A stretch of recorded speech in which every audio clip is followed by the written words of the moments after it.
بسم اللہ الرحمن الرحیم۔ السلام علیکم۔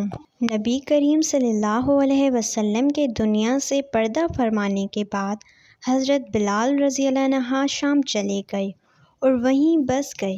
ایک عرصے کے بعد خواب میں نبی پاک صلی اللہ علیہ وسلم کی زیارت ہوئی اور فرمایا، بلال ہمیں ملنا کیوں چھوڑ دیا؟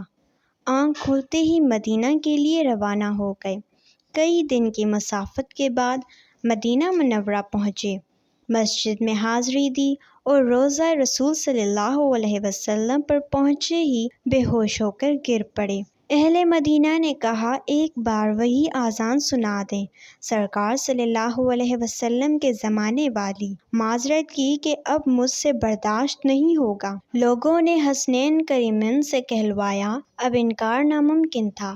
اذان شروع کی تو اہل مدینہ رو پڑے، دل قابو میں نہ رہے۔ پیارے آقا صلی اللہ علیہ وسلم کا زمانہ تازہ ہو گیا۔ عورتیں بچے سب نکل آئے، غم سے نڈھال بے قرار ہچکیاں بند ہو گئیں۔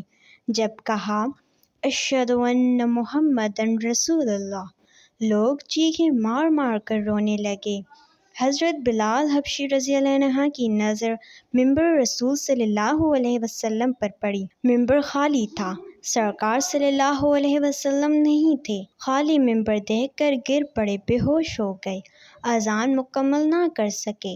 ہوش میں آئے تو اٹھے اور روتے ہوئے شام کی طرف روانہ ہو گئے۔ یا اللہ، ان جیسی محبت بھی ہمارے دلوں میں بھر دے، آمین۔ ملتے ہیں ایک دوسرے خوبصورت واقعے کے ساتھ، جب تک کے لیے اللہ حافظ۔